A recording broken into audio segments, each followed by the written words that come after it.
हरियाणा में विधानसभा चुनाव के दरमियान करारी हार के बाद तीसरी बार कांग्रेस पार्टी को निराशा हाथ लगी। दरअसल अब कांग्रेस पार्टी हाईकमान हरियाणा में विशेष तौर पर फोकस करके उन क्षेत्रों पर नजर बनाना चाहती है जो पिछले 3 दशक में निर्णायक भूमिका में रहे हैं, और ऐसे में कांग्रेस पार्टी की नजरें अब अहिरवाल के इलाके पर हैं। भाजपा का गढ़ बन चुका अहिरवाल अब कांग्रेस पार्टी इस पर फोकस कर रही है। बता दें आपको कि कैप्टन अजय यादव की विदाई के बाद राव दान सिंह को बड़ी जिम्मेदारी मिल सकती है। 3 दशक से प्रदेश में सरकार उसी दल की बनी है जिसने अहिरवाल क्षेत्र में 7 या फिर इससे अधिक सीटों पर कब्जा जमाया है। प्रदेश में सरकार के गठन करने में दक्षिण हरियाणा के अहिरवाल क्षेत्र की खास भूमिका रहती है। लगभग 3 दशक से प्रदेश में सरकार उसी की बनी है जिसमें अहिरवाल क्षेत्र में 7 या इससे अधिक सीटों पर अपना प्रभुत्व जमाया है। भाजपा ने पिछले 2 विधानसभा चुनाव में इस क्षेत्र पर पूरा फोकस किया है, जिस कारण पार्टी लगातार 3 बार प्रदेश में सत्तासीन होने में सफल रही है। 1 दशक तक कांग्रेस का गढ़ रह चुके इस क्षेत्र में वापसी के लिए कांग्रेस को एक बार फिर से गंभीरता के साथ विचार विमर्श चिंतन मंथन करने की आवश्यकता महसूस हो रही है।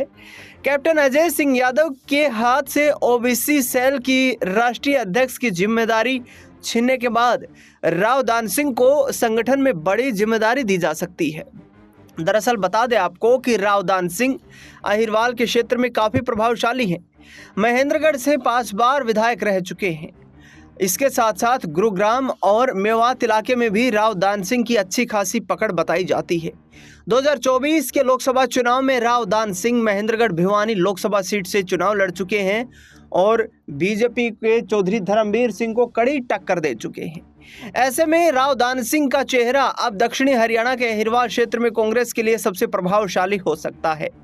बता दें आपको कि राव दान सिंह को संगठन में बड़ी जिम्मेदारी देने के पीछे राहुल गांधी और प्रियंका गांधी एक खास तरीके की रणनीति पर विचार कर रहे हैं।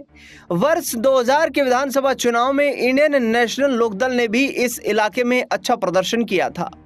इनेलो को अहिरवाल में व्यापक जन समर्थन मिला तो चौधरी ओम प्रकाश चौटाला प्रदेश में सरकार बनाने में कामयाब रहे थे।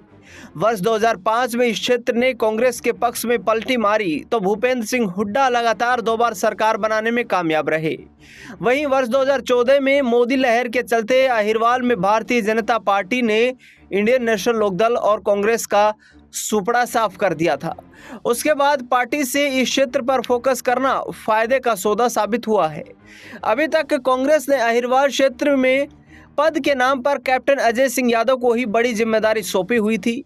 3 साल से अधिक समय तक ओबीसी सेल के राष्ट्रीय अध्यक्ष रहे कैप्टन अजय सिंह यादव पार्टी के लिए कोई बड़ा चमत्कार करने में पूरी तरीके से विफल हो गए। वर्ष 2014 के चुनाव में खुद मात खाने के बाद गत विधानसभा चुनाव में वह अपने बेटे चिरंजीव राव को भी रेवाड़ी विधानसभा सीट से चुनावी मैदान में जीत नहीं दिला सके।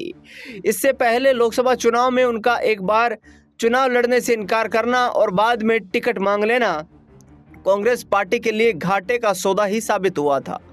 पार्टी के वरिष्ठ नेताओं की नज़र में उनका स्टैंड साफ हो गया था। उन्हें ओबीसी सेल के राष्ट्रीय अध्यक्ष पद से हटाने के बाद अहिरवाल क्षेत्र में पार्टी के किसी नेता के पास कोई बड़ी जिम्मेदारी नहीं है।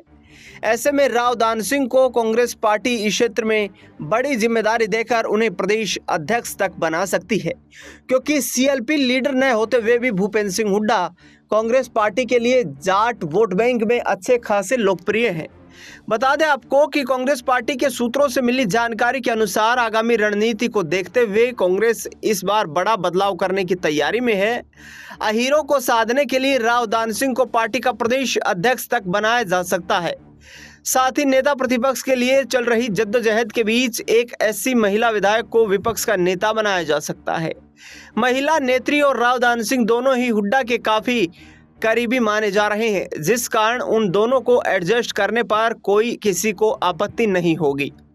विधानसभा चुनाव के दौरान टिकट वितरण के समय अहिरवाल क्षेत्र में केंद्रीय मंत्री राव इंद्रजीत सिंह की पसंद को भाजपा हाईकमान ने तवज्जो दी थी। राव विरोधी खेमे से संबंध रखने वाले डॉक्टर अभय सिंह और राव नरवीर सिंह टिकट लेने में तो कामयाब रहे थे। अभय सिंह पार्टी की गुटबाजी का शिकार होकर चुनाव हार गए, जबकि इस सीट को भाजपा के लिए सबसे सुरक्षित सीट माना जा रहा था। सूत्रों के अनुसार साफ छवि के इस नेता को भाजपा हार के बावजूद निराश नहीं करने वाली है। आने वाले वक्त में उन्हें संगठन या सरकार में बड़ी जिम्मेदारी देकर बीजेपी उन्हें एडजस्ट करने की तैयारी कर रही है। दरअसल पिछले वक्त में जिस तरीके से कांग्रेस पार्टी संगठन को लेकर चर्चाएं हो रही है, राहुल गांधी ने 8 मार्च 2025 को महिला दिवस के अवसर पर गुजरात में एक कार्यकर्ता सम्मेलन को संबोधित किया। इस दौरान उन्होंने पार्टी के कई ऐसे बड़े नेताओं पर आरोप लगाए जिन पर भारतीय जनता पार्टी की मदद करने का आरोप लगाया जाता है। ऐसे में भूपेंद्र सिंह हुड्डा और कुमारी शैलजा का नाम भी इशारों में शामिल था। बता दें आपको कि भूपेंद्र सिंह हुड्डा और कुमारी शैलजा के बीच सियासी जद्दोजहद के चलते ही कांग्रेस पार्टी को हरियाणा में 2024 में सत्ता से हाथ धोना पड़ा। दरअसल बता दें कि कांग्रेस पार्टी के पक्ष में 2024 के लोकसभा चुनाव में हरियाणा में जिस तरीके से माहौल बना था, वो 2024 के विधानसभा चुनाव में भी कायम रह सकता था। पार्टी महज 0.75% वोट से छिटक गई और 22,000 वोटों की अधिकता के साथ भाजपा ने तीसरी बार सरकार बना ली, जो कहीं ना कहीं भूपेंद्र सिंह हुड्डा के लिए एक बड़ा आघात था।